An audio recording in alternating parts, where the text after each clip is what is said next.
여러분 안녕하십니까? 정통 주식 채널입니다. 9월 6일 월요일 오늘 주식 시장이 마감이 됐는데요. 오늘 시장의 특징적인 종목하고 내일 여러분이 매매할 때 관심 있게 보실 종목들에 대해서 설명을 드리도록 하겠습니다.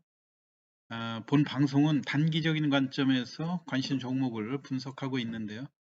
여러분이 내일 시장에서 어, 단기적으로 어떤 종목을 매매해서 수익을 낼 수 있는 그런 요령에 중점적으로 설명을 드리고 있거든요. 그러니까 물론 매매 방식이 여러분들하고 조금 차이가 있을 수도 있는데요. 운영자의 주관적 분석이니까 참고해 보시고 여러분이 매매에 활용하시면 감사하겠습니다. 최종 판단과 책임은 여러분들한테 있다는 걸 명심하시고요. 구독과 알람 설정을 해두시면 추천 종목을 빠르게 받아보실 수 있습니다. 지난 주말 시황에 제가 대선 관련주에 대해서 몇 종목 말씀을 드렸었죠. 그 민주당이 지난 주말 토요일하고 일요일 날 충청권, 충청, 대전, 세종, 충북 이쪽에 대한 1차 투표를 발표했는데 그래도 이재명 후보가 과반수를 넘는 그런 선전을 보여줬어요. 그래서 다소 이낙연 관련주들이 조금 약한 상황이었고 이재명 관련주들이 오늘 당연히 아침에 강한 강세 흐름을 보일 걸로 많이 예상이 됐었는데요. 오늘 우선 그 이재명 관련이라고 하는 종목들 아침에 어떤 그 흐름이 갔는지 여러분들한테 제가 설명을 드리고 요런 흐름으로 가기 때문에 매매할 때 여러분들이 그 어떤 점에 주안점을 둬서 매매를 해야 될 건지 우선 이스타코가 뭐 이재명 관련주로 서울 경기권에 분양을 많이 하고 있는 그런 업체로 알려져 있었죠. 그런데 이게 중요한 거는 금요일 날 주가가 잘 가던 주가가 10%가 넘는 급락이 장중에 나왔거든요.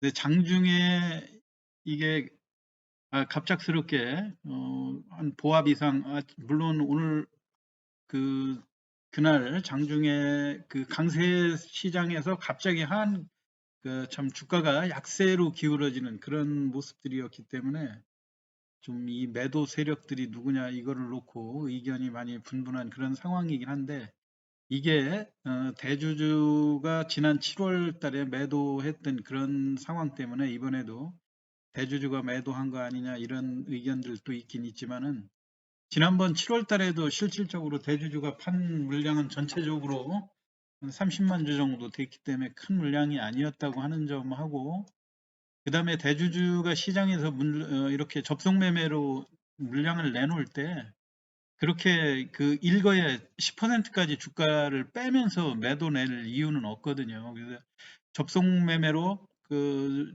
일정하게 물량을 꾸준히 내는 그런 스타일로 장중 접속 매매를 활용해서 낼 경우는 굳이 그렇게 호가를 보합 정도에서 조금만 낮춰도 매도가 되는 그 정리할 수 있는데 그거를 10% 이상 낮춰가면서 매도 낼 이유가 없는 거 아닙니까? 그래서 제가 볼 땐 대주주 물량하고 관련이 없는 것 같고 일부 이 회사 주식이 그 공매도 신용이 1.6%밖에 되지 않지 않습니까?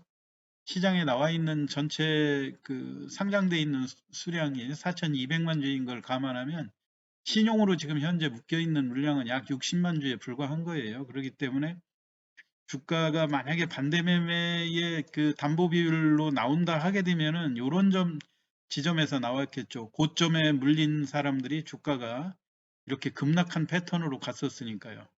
이때 그 상황으로 보면 반대 매물이 나오게 되면 이런 정도에서 나오지. 이건 바닥권에서 저점을 찍고 상승하는 추세에서 반대 매매가 나올 수가 없는데 이게 다른 그 이스타코를 담보로 해서 다른 주식을 빌렸는데 그쪽에서 하락했을 경우 장중에 그 저축은행이나 이런 데서 담보가 유지되지 않는 거는 장중에도 전산으로 자동 반대 매매 나가게 돼 있는 그런 상황이죠. 그런 어, 그 담보 물량의 일시적인 출회였다 생각이 되고, 오늘 또 장중에 그런 여파 때문에 이 종목에 대해서 상당히 조심하는, 전에 같으면 과반수를 얻었다 하면 주가가 강하게 지속적으로 끝나고 오늘 종가도 강한 양봉으로 마무리될 줄 알았는데 상당히 조심성 있는 매물들이 의외로 많이 나왔다고 하는 점. 그걸로 인해서 아침에 플러스 9포인트, 9% 정도의 상승에서 불과 15분 만에 15% 정도까지 상승이 나오고 꺾이지 않았습니까? 그래서 단기 매매 차원에서 아주 강한 종목을 시초가에 공략했을 때 의외로 짧은 수익을 거두기에 그 확률이 상당히 높은 상황이 많이 전개가 돼요. 오늘 같은 날 아침에 몇십만 주씩 이재명 관련주로 사자가 많이 집중돼 있는 상황이었죠. 몇 개 종목을 한번 살펴보도록 하겠습니다. 일성건설이라는 종목도 아침에 7%에서 2% 정도의 추가 상승. 그런데 이 일성건설의 움직임이 최근에 좀 눈에 띄게 약한 측면이 있어요. 물론 이스타코 같은 경우는 지난 금요일 날 일부 시장에서 불명확한 그 대규모 매물이 나왔었다고 하는 점이 약간 지금 시장의 그 종목을 지속적으로 관찰하는 사람들 입장에서는 조심해야 된다는 그런 차원에서 오늘 흐름이 전개됐는지는 몰라도 다소 예전 흐름보다는 그 과반수 획득한 것 치고는 주가가 다 음봉으로 마감이 됐죠. 더군다나 카스 같은 종목도 10%에서 11% 거의 그 고점의 폭을 별로 주지 않고 시초가가 최고점이 되다시피 이렇게 다 마무리됐죠. 그거에 비해서 오늘 그 제가 홍준표 야당에서도 국민의힘이 오히려 민주당보다 더 복잡하게 흘러가고 있지 않습니까? 역선택 논란이라든가 이걸 가지고 다시 또 뭐 정정을 한다. 그리고 또 주말에 그 선관위원장이 사의를 표명했다 다시 반려하고 이런 복잡한 문제들, 그리고 윤석열 후보를 둘러싼 흔들기, 고발 사주 이런 문제들 아주 해결해야 될 문제들이 많이 있는 상황이죠. 그런데 그런 와중에 홍준표 의원에 대한 그 지지율이 계속해서 상승하고 있다고 하는 점. 그래서 오늘 어쩌면 이재명 관련주보다 홍준표 관련주들의 상승세가 더 돋보였어요. 오늘 17%까지 올라갔다가 장중 시작점이 고점으로. 그래서 아침에 얼마에 시작되는 것도 중요하지만 거기서 그 시초가를 갱신하고 위로 더 올라갈 수 있는가 그거를 항상 눈여겨봐야 되거든요. 그런데 오늘 같은 날은 완전 시초가를 고점으로 해놓고 장대 음봉으로 마감되는 그런 패턴이죠.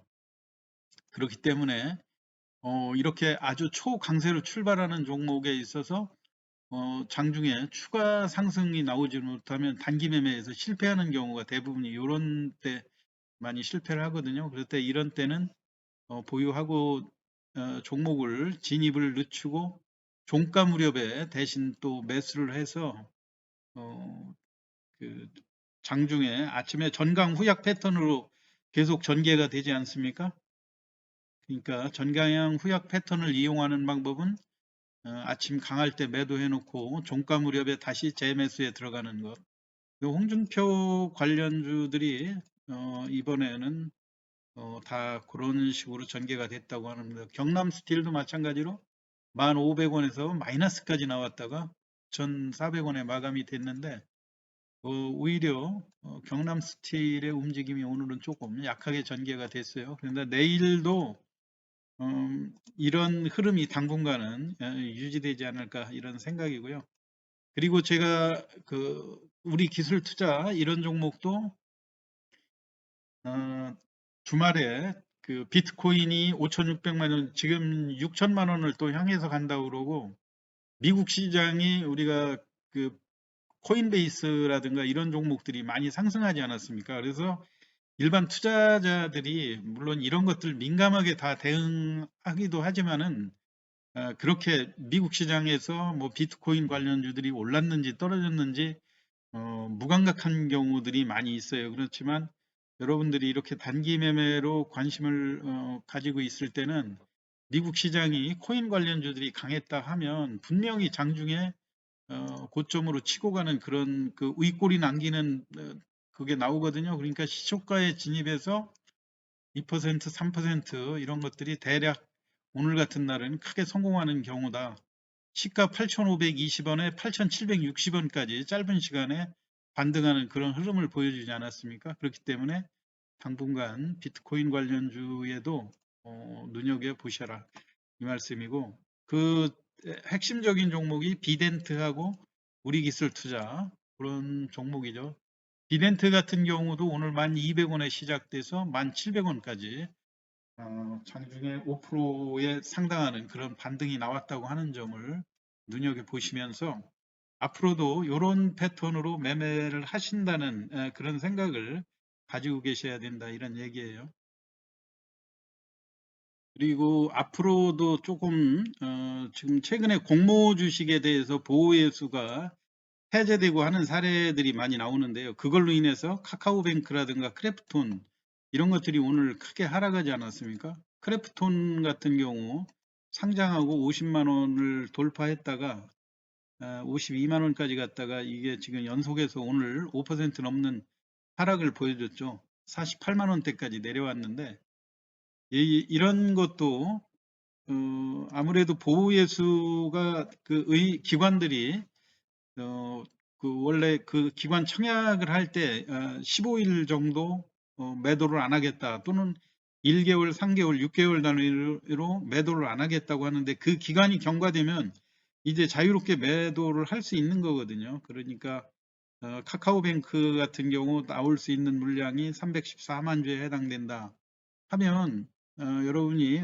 당일날 오늘 많이 떨어졌으니까 이제 더 안 떨어질 거다 그런 생각보다는 충분히 이 기관 매물이 나오도록 돼 있는 그 날짜까지 기다렸다가 그때 매매에 참가하는 것이 더 좋다고 생각되고요. 그 다음에 카카오뱅크 이런 것들은 상장할 때부터 논란이 많았지 않습니까? MSCI 지수에 편입이 된다 해가지고 기관들이 많이 편입할 거다. 그래서 주가가 다소 그 약간 비이상적인 그런 흐름으로 주가가 급등하는 그런 사례들이 있었기 때문에 94,000원대에서 주가가 지금 최근에 많이 하락이 됐죠. 근데 이것도 앞으로 나올 그 시간들을 보시면서 매매에 참여하시는 것이 좋을 것 같고, 여하튼 이런 종목들은 반등하는 걸 봐가면서 참여하는 게 더 좋다고 해요. 최근에 일단 위탁 그 CMO 관련해 가지고도요. 우리 바이오니아가 최근에 9만 원 넘어가는 급등 국면을 남겨놓고 지난번 금요일 날 13% 하락하고 오늘 또 14% 하락을 하지 않았습니까? 9만 8천 원에서 무려 이틀 만에 한 3만 원 가까인 그런 하락을 보여줬는데 이런 종목들도 일단 위탁 생산하고 관련해서 나올 수 있는 재료가 특별히 없다 생각하니까 외국인들의 매물이 집중적으로 쏟아지는 그런 상황이거든요. 그러니까 매물이 물론 이제 고가주의 단기 매매를 한다는 게 쉽지는 않은데 의외로 이 상승 폭이라든가 이런 변동하는 폭이 4, 5천 원에 해당되기 때문에 이런 것도 고가주의 개념을 떠나서 저점을 잘 포착을 하면 수익을 많이 얻을 수 있는 상황인데 내일 정도에 오늘 저점이 6만 5천 원대까지 가지 않았습니까? 그렇기 때문에 저점은 이제 거의 확인한 그런 국면인 것 같고 내일 정도에는 한 추가로 오늘보다는 조금 높은 가격대 한 3천 원, 3천 원에서 5천 원 정도의 갭은 마이너스는 저점 매수 구간이 아닐까 그런 생각입니다. 그러니까 바이오니아 이런 종목들도 내일 여러분들이 한번 잘 노려보시고요. 왜냐면은 주가가 많이 하락한 고가주들도 끝없이 하락할 것 같아도 LG화학 같은 경우 벌써 바닥권에서 5만 원 정도의 반등이 나왔거든요. 그러기도 하고 또 NC소프트라고 최근에 중국에서 게임 규제라든가 또는 우리 국내에서 신작이 낸 게 인기가 없다 뭐 해가지고 주가가 급락했다가 바닥권에서 다시 반등하는 그런 모습들 보여주지 않습니까? 저점을 잘 확인해서 매매를 하실 필요가 있다 말씀드리고요. 시장에서 단기적으로 단기 매매 관심주로는 제가 볼 때 국제약품하고 부광약품, 이게 이제 위드 코로나 관련의 대표적인 종목 아닙니까? 그리고 최근에 골드 퍼시픽을 중심으로 한 제넨셀 관련주, 이게 지난번에 제가 시황에서도 한번 말씀을 드렸지만 KH 필룩스하고 한국파마 이런 종목들 중심으로 해서 같이 이 세 개 회사가 지금 그 기술 협업을 서로 담당하고 있지 않습니까?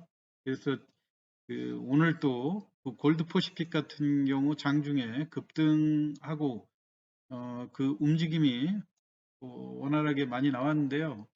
오늘 2,300원까지. 근데 오늘 움직임 폭이 아침에 일시적으로 마이너스 났다가 1,800원에서 2,300원까지 윗꼬리가 길게 남겨지는 그런 상황이기 때문에 제가 이쪽에서 그 장대 양봉이 나오고 과거 흐름이 윗꼬리가 길게 나타나는 그런 흐름이었다. 이렇게 하면서 이 골드 퍼시픽에 대해서 지난 시황에서 말씀을 드렸어요. 여러분이 제일 유심히 봐야 될 거는 이런 윗꼬리가 길게 여지없이 계속 나왔었다고 하는 점. 그렇기 때문에 오늘 또 시간에서 약하게 조금 전개가 됐겠지만은요.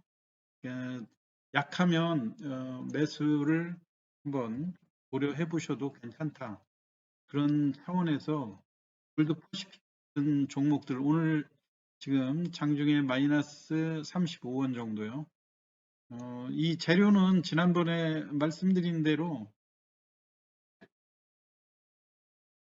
지난번에 그 시황에서 설명드렸듯이 골드 퍼시픽이 자회사 APRG를 통하여 코로나 물질 APRG 64를 통해 코로나 치료제 개발에 참여하고 있다. 이거 공동 연구사가 제넨셀이라고 하는 데인데 최근에 이제 제넨셀도 기업 공개를 물론 기간이 많이 경과되기는 했었는데 기업 공개를 많이 지금 공을 들이고 있는 그런 상황 아닙니까?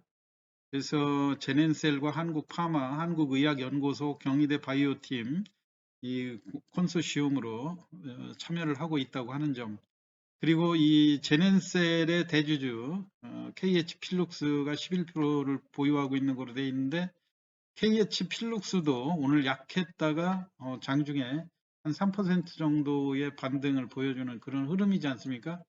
최근에 꾸준히 골드 퍼시픽이 그 상대적으로 주가가 약하니까 지속적으로 반등을 한다 그러면 KH 필룩스는 미세한 그 흐름을 보여주고 있거든요. 그래서 여러분들이 관심을 가지시면 한번 이것도 시세 분출하는 국면이 나오지 않을까 이런 생각이에요.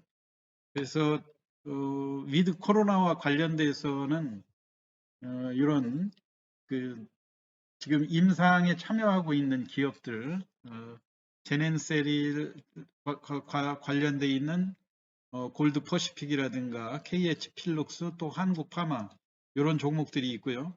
그 다음에 그 9월 달에 임상 3상을 발표하기로 되어 있는 부광약품에 대한 기대도 지금 상당히 높죠. 이제 10월에 지금 모든 그 연구를 다 마무리하고 9월 말에서 10월 중에 임상 2상을 발표하겠다 해가지고 제2의 신풍제약으로 한때 주가가 그 강한 흐름을 보여줬는데 여하튼 장중에 반등은 계속 나오고 있어요. 이거는 뭐냐면은 개인들이 매수를 해놓고 일단은 좀 참고 기다리고 있는 거거든요. 재료가 나올 때까지.